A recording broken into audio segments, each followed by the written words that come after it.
A great sense of time, discipline, and your own sound are some of the things you need to be a professional drummer, and that's what we're going to talk about in this video. What's up everyone, CJ here. I hope you're all doing well. If this is your first time here, welcome to my channel. Here you will find drum lessons, drum hacks, and the occasional drum cover, so if that's something you might find interesting, consider liking this video and subscribe to my channel. Now, the subject that a lot of drummers have on their mind. What does it take to become a professional drummer? In this video, I'm going to talk about 5 major things that are really important for every drummer who wants to go pro. And the first item on this list is timing. You probably hear this from every professional drummer you talk to or watch on YouTube, but I can't stress it enough how important it is to have a great sense of time. And I've said this before and I'll say it again. It's everyone's duty in a band to keep time, but it's the drummer's duty to keep time interesting. If you, the drummer, plays out of time, the entire band suffers. Let's say you're doing an audition, and it's you and 50 other drummers trying out, and you don't have great timing, you'll be out the door 2 minutes into the audition.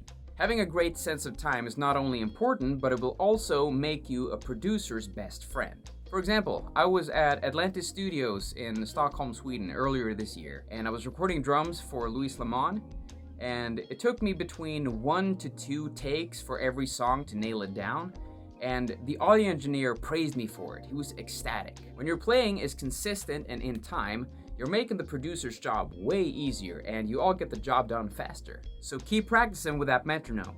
Alright, the next topic is discipline.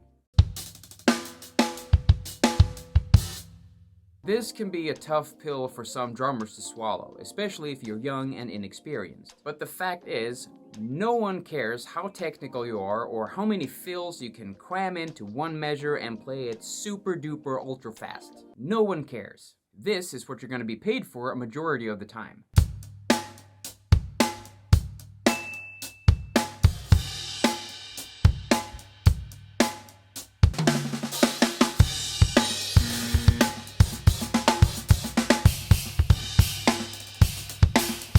Discipline when it comes to drumming is about playing consistently and not overplaying. If the band leader tells you to play a simple groove in 4/4 and only play a 3-note fill before every chorus, that's what you need to do. Not playing a bunch of fills during someone else's solo or doing metric modulations during a pop ballad song just to impress the other drummers in the audience. Because that's the only one who'll get what you're doing, actually. I actually heard a story about a drummer who got fired from the gig because he played triplet fills at the end of all the verses, while the MD specifically told him to play 8th note fills. Being professional as a drummer is about playing in time and not dominating the music. All that technical stuff, that's just for impressing other drummers, really. Most members of the audience, they have no idea about the cool shit you're doing. It's fun, sure, but totally unnecessary. Save it for your Instagram instead. In the words of Steve Gadd, fills bring the thrills, but grooves pay the bills. Next on the list is versatility.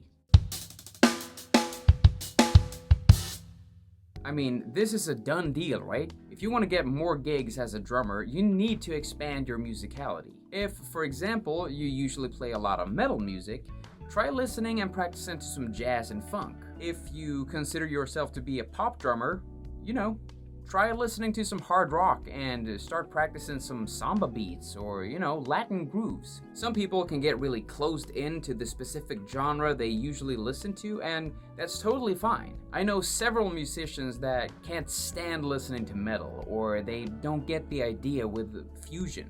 But limiting yourself to just a few genres, it doesn't do you any favors as a musician, especially drummers. If you can play the basics of most genres, people will love playing with you and recommend you to other musicians as well. Alright, next up is your own sound.